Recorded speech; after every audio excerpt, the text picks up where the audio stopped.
কাঙ্ক্ষিত বক্তা আমাদের মাঝে এসে উপস্থিত হয়েছেন, সকলেই বলি মারহাবা। শেষ করে দেবো ভাই, হ্যাঁ, দুই এক মিনিট বাস। বসেন বসেন বসেন, সবাই বসেন, প্রিয় ভাইয়েরা বসেন, সবাই বসেন, সবাই বসেন প্রিয় ভাইয়েরা। মাজা সোজা করলেন তাই তো না?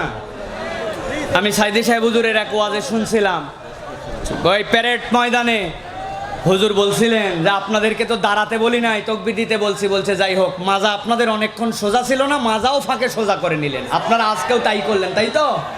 এখন বসেন, সকলে বসেন প্রিয় ভাইরা, বসেন, সবাই বসেন।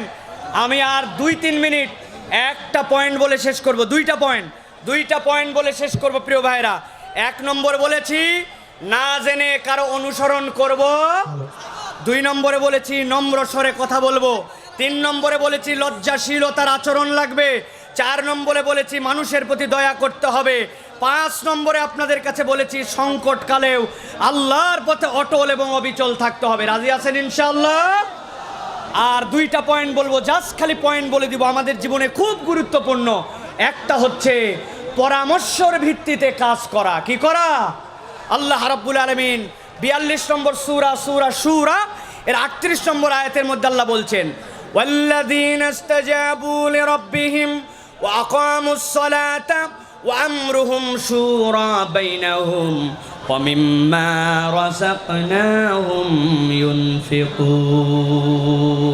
আল্লাহ রাব্বুল আলামিন বললেন, তোমাদের জন্য রব্বুল আলামিন দায়িত্ব দিচ্ছেন তারা যেন রবের আদেশ যেইগুলো আছে পালন করে, নামাজ যেন কায়েম করে, আর পারস্পরিক যেন পরামর্শের ভিত্তিতে কাজ করে। বান্দা যখন পরামর্শের ভিত্তিতে কাজ করে, এর মধ্যে বরকত ঢুকায় দেন কে? বরকত ঢুকায় দেন কে? আল্লাহ। অতএব ছোট থেকে বড় যে কোনো কাজ করবেন, এই কাজগুলি পরামর্শের ভিত্তিতে করবেন, আল্লাহ রাব্বুল আলামিন বরকত ঢুকায় দিবেন, ঠিক কি না?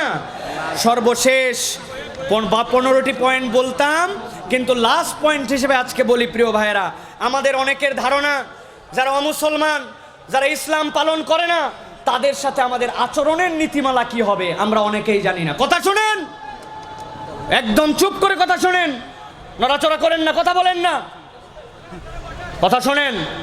ক্যামেরাম্যানরা বসেন, প্রিয় ভাইয়েরা বসবে বসবে বসবে। মুসলমানদের সাথে আমাদের আচরণ কেমন হবে এটা শেষ কথা। আল্লাহ রাব্বুল আলামিন কোরআনুল কারীমের মধ্যে বলেছেন, লা ইয়ানহাকুমুল্লাহু আনিল্লাযীনা লাম ইউকাতিলুকুম ফিদ-দীন ওয়া লাম ইউখরিজুকুম মিন দিয়ারিকুম আন তাবাররাউহুম ওয়া তুকসিতু ইলাইহিম ইন্নাল্লাহা ইউহিব্বুল মুকসিতিন।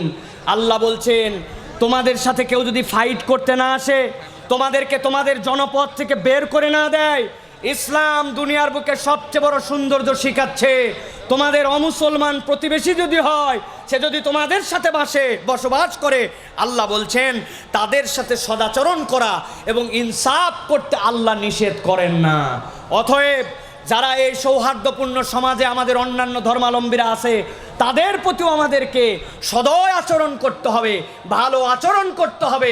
মনে রাখতে হবে, ইসলাম যতটা না তলোয়ারের জোরে প্রতিষ্ঠিত হয়েছে, ইসলাম তার থেকে বেশি 1000 গুণ তার আদর্শ দিয়ে প্রতিষ্ঠিত হয়েছে, ঠিক কি না? অথবা আমাদেরকে আদর্শ মুসলমান হতে হবে, আদর্শ মুমিন হতে হবে। আজকের এই বিশাল মাহফিলে, পেকুয়ার মাহফিলে সর্বশেষ আহ্বান করব, আমার প্রিয় অভিভাবকেরা, আমার প্রিয় দেশের তাওহীদি জনতা, মুসলমান অমুসলমান সকল ভাই এবং বোনেরা, আজকে বাংলাদেশের শিক্ষা ব্যবস্থা নিয়ে বিরাট চক্রান্ত চলতেছে। এই শিক্ষা ব্যবস্থায় এমন কিছু শেখানো হচ্ছে যেটার সাথে আল্লাহ এবং তার রাসূলের সম্পর্ক নাই। আল্লাহ বলেছেন, ইন্না খলাকনাকুম মিন যাকারি ওয়া উনসা, আমি তোমাদের জন্য পুরুষ এবং নারীতে তোমাদেরকে সৃষ্টি করেছি। কিন্তু আমাদের পাঠ্যক্রমে আমাদেরকে শেখানো হচ্ছে পুরুষ আর নারী কেবল নয়, প্রত্যেকটা মানুষ দুনিয়াতে মানুষ হিসাবে আসে, বড় হওয়ার পরে সে সিদ্ধান্ত নিবে সে পুরুষ না নারী। এইটা বোঝানোর দ্বারা মূলত তারা বুঝাতে চায় আল্লাহর দেওয়া বিধান হিসাবে ছেলে মেয়ের সাথে বিয়ে হবে, কিন্তু এইটা কার্যক্রম যদি ঢুকায় দেওয়া যায়, এলজিবিটি যদি ঢুকায় দেওয়া যায়, সমকামিতা যদি ঢুকায় দেওয়া যায়, ট্রান্সজেন্ডার যদি ঢুকায় দেওয়া যায়, তাহলে ছেলের সাথে বিয়ে করবে সমস্যা নাই, মেয়ের সাথে মেয়ে বিয়ে করবে সমস্যা নাই। এই বীজ ঢুকানোর জন্য আমাদের শিক্ষা পুস্তকে এরকম অনৈসলামিক বিষয় ঢুকানো হয়েছে। আপনার আমার ট্যাক্সের টাকায়, আপনার আমার টাকায় বানানো স্কুলে, আপনার আমার টাকায় ছাপানো বইয়ে, আপনার আমার টাকায় বেতন দেওয়া শিক্ষক দিয়ে আপনার আমার সন্তানদেরকে অনইসলামিক কিছু শেখানো হবে, তাওহীদি জনতা এটা সহ্য করবে না। এটা কেবল হইচইয়ের বিষয় নয়, আপনারা সতর্ক হবেন। ক্লাস 7-এর বইয়ের সামাজিক বিজ্ঞান বইয়ের 41-42 নম্বর পৃষ্ঠা যে খুলে পড়ে দেখবেন, যদি এরকম কিছু পেয়ে থাকেন এটার প্রতিবাদ করতে হবে। এটার বিপক্ষে কথা না বললে আমি আপনাদেরকে একটা কথা কেবল বলে দিতে চাই, কথা শোনেন, কথা শোনেন, পরিণতিটা কি হবে বলে দিতে চাই। গত 2 দিন আগে ভারতে ইন্ডিগো পরিবহনে একটা বিমান কোম্পানি, ওই বিমান কোম্পানির একটা ফ্লাইট ছিল, যেই ফ্লাইটটা 50 মিনিট ডিলে হয়েছে। কয় মিনিট? ফ্লাইট 50 মিনিট ডিলে হওয়ার পরে পাইলট উঠে বলছে যে আমরা আন্তরিকভাবে ক্ষমা প্রার্থী এই ডিলে হওয়ার জন্য। যাত্রী এমন সেতা ককপিট খুলে যায় ওই পাইলটকে পিটাইছে।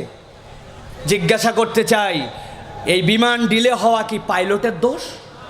বিমান ডিলে হওয়া পাইলটের দোষ নয়, এটার সাথে ট্রাফিক কন্ট্রোল, এটার সাথে উড্ডয়ন অবতরণ, আসমানের পরিবেশ, অনেক কিছু জড়িত আছে। কিন্তু প্রাইমারি পিটনটা কিন্তু খাইছে পাইলট।